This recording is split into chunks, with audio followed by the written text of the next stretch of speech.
Good morning. April 27 to 2021. This is Daniel again, Gyro-Trac, and my third podcast. Today I'm with Mr. JC Rass, and he is our independent rep. He has a lot of experience. I believe he has been in the sale for over 10 years. That's right, JC? Yes, sir. I've been in the industry for the last 18 years, representing different product lines in the agriculture and construction industry. So I've been at it a little while, and I know some dealers here and there, and know a little bit out of everything. Well, so I like to know, JC, what do you think about our business model? Gyro-Trac try to eliminate middlemen as maximum as we can and give the full service, direct communication with the customer. What do you think about it? I think it's a very unique way of doing business. A middleman always slows down the process of getting a problem fixed. I mean, when I go to the doctor's office, I ask for the doctor. I don't ask for the nurse for a reason. You know what I mean? So that's a prime example of why I like Gyro-Trac. When we have a problem with a machine, we call one number, deal with one person, and then we have, all your guys looking at, fixing it, and that one person gets back. So it's a direct line of communication. Everything gets handled on time, fixed, and we don't have to go through 10 or 15 different bureaucratic people to get the answer. And that's different than anything that I've seen, Daniel. Yeah. And, to be honest with you, I know it's going to be rude, but it's tough for us, especially for me, to make the customer understand what we try to do. Yeah. Because they always see, this telematic exists on Canaveral, John Deere, Case. I don't want to name any brand here, but those big guys, they have it, but they cannot use it. Let's be honest, they cannot use it. Still calling the mechanic, still having to deal with that. Well, you have to repeat your story 6 times, and even if you have the telematic, who you gonna talk to? Who you gonna call to? Yep. Okay, and at our system, very simple. It's like Apollo 13, one connection, one contact. Apollo 13. Yes. Apollo 13, we have a problem. Houston, we have a problem. Yep. Houston have all the sensor on the ground, and they have all the big team. Do you know Apollo? I'm very familiar with the movie. Apollo program. Yeah, but do you know Apollo program? There was 400,000 people behind the scene working to make it happen when they decide to walk on the moon 50 years ago. 400,000. I didn't know that number. No, I didn't. And there was only a small room, few guys in the room to have a contact, and one guy just contact with the astronaut. So we had 40,000 people on Apollo 13 on the scene, and then we had one line of communication from that person to Apollo. I agree, and that's the same thing we got going on here. What I try to make the customer understand is you call one free number. I'm not saying that we're perfect, but that's our dream. Yes. To be perfect. Sure. I mean, you call one free number. Yes. They open the ticket. Yes. And the guys who's gonna take the call will be like your son. He has to finish it. Yes. He has to close it. Doesn't mean he has all the answer, but he have all the team behind the scene, like 100%. Apollo.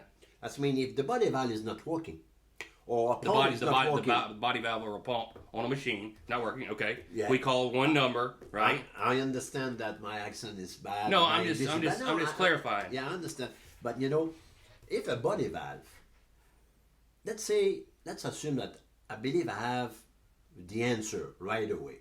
Okay. Right. They send me the ticket. I open the ticket. I call the guys. It's about the body valve. Blah blah blah. And I believe, according all my historic, all my documentary, I have all the answer. But at this one, I never seen this problem before. It's special. I don't know. You need some help. Yeah. Then I told the guys, stand by. We'll get back to you. I turned around and I called my supplier who supplied the body valve. I said, what? The guy who designed the body valve, I haven't seen this problem anymore, before. Can you tell me what it is? Well, we used to have a problem when blah, blah, blah, blah. And the story start to come. Oh, now I start to have the answer. Then I can call back the guys. Would you mind make a test for me? That's what I'm talking about. Now imagine, repeat your story to 6 times. And by the way, let's be honest. Okay, look at me in my eye. Let's be honest. What is the interest to a dealer to fix the problem over the phone? Tell me. No. No, man, let's be honest. Tell me. No. Ah! No. Okay. Not over the phone. But that's a different way of doing business completely. Mm-hmm. You know, I mean, the Apollo 13 analogy in Houston, using that terminology is the only 2 words you need to say, because at the end of the day, we're using, you know, like for instance that body valve, right? Yeah. You might not know the answer right off the bat. No, you know what I mean? no. But you have A team unlimited behind it, a team behind it to do it. But you're not allowing that customer to call the person that deals with the body valve. That person is directly going with Danielle. Yeah. So when he calls back, there's one line of travel. There's no miscommunication. There's no repetitiveness, and I do like that. And the worst thing is, you know what it is? The information. If I have a dealer, and I'm not talking bad about dealers. That's the way we build the business. For the last 100 years. No. Okay, that's normal. But this is unique. Okay, this is unique.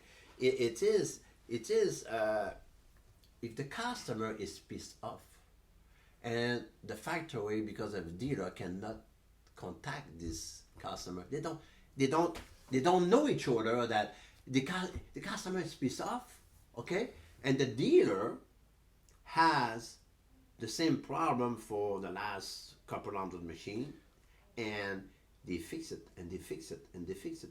And the factory think that, you know, yeah, this machine costs a little bit money on the warranty. All the customers are pissed off, they don't know it, and they keep paying the bill. Paying the bill. And I'm gonna address something here.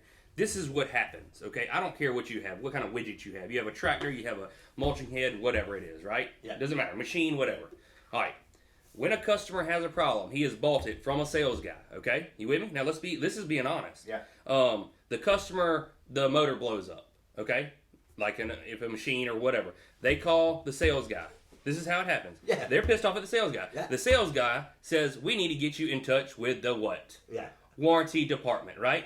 That's another step, right? The warranty department then had to communicate back with the customer. The customer has a personal relationship with the sales guy because he made the sale on the tractor or whatever it may be. Now, what we're doing is we're not calling a dealer bad at all. No. What we're doing is our business model is, hey, when you buy the machine, you don't go through all those steps. You go straight from the Houston to Apollo 13, baby. That's it. And that's it. One line of travel. And you don't need to know what's going on behind the scenes because we got that covered. You're going to deal with number 1, whether it's Daniel, you to 1-to-1. That's it. And that's a big deal here. And our goal, that's why I just, matter of fact, I just passed an interview here with a new electric engineer. Okay. Sure. For Nexus, our goal is to have a very nice high-tech screen on the wall. I'm talking about a huge one. When we have open ticket, flashing. This means this ticket is open. We have to close it. That means the team know that they have to get the answer. Sure. And the guy is going to the bed and the ticket is not closed. You wake up in the morning, on the screen, it's still flashing. Yep. It's still flashing. It cannot sit there forever. No. Okay? Well, on the old protocol, it can sit there forever. Yep. Forever. And what is great, what is great for the future, I can see it, is we are not here to do the money, to make money on the service. We're not. We're here to make money when we're selling a machine, yes, when we're selling parts. Let's be on it. And the good news, the parts. You know why we have so many side market?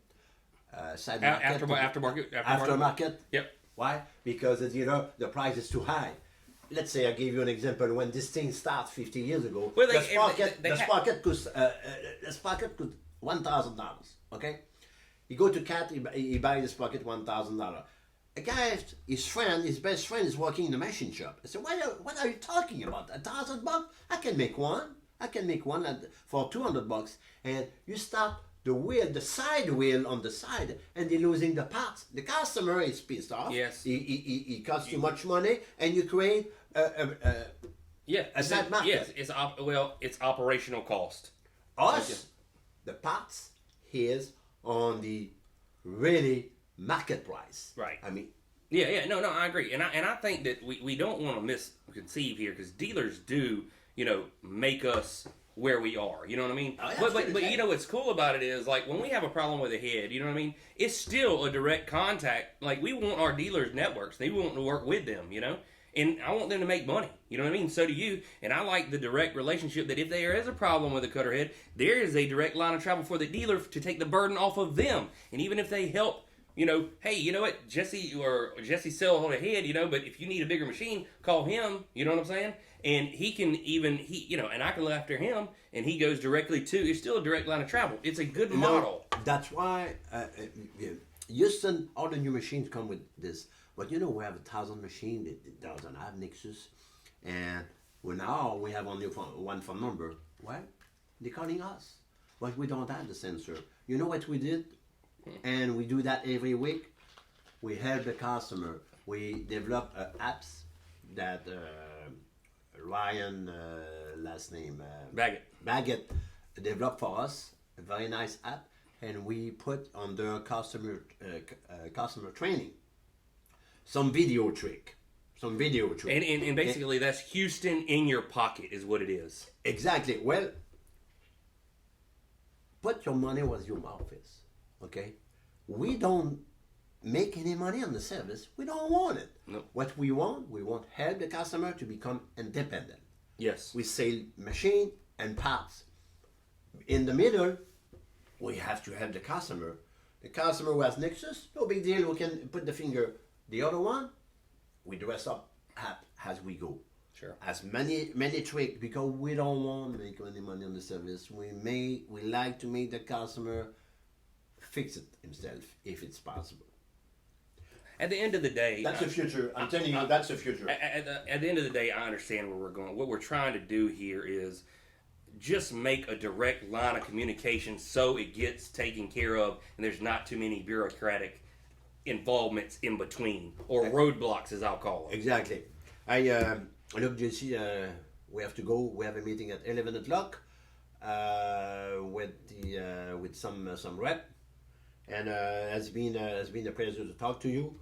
And it's very interesting having the opinion from independent. You're not an employee, and I just like to get the through between the eye. That's the way I work. Okay? I shoot it straight. I appreciate the opportunity. Thank you. Okay. Bye bye.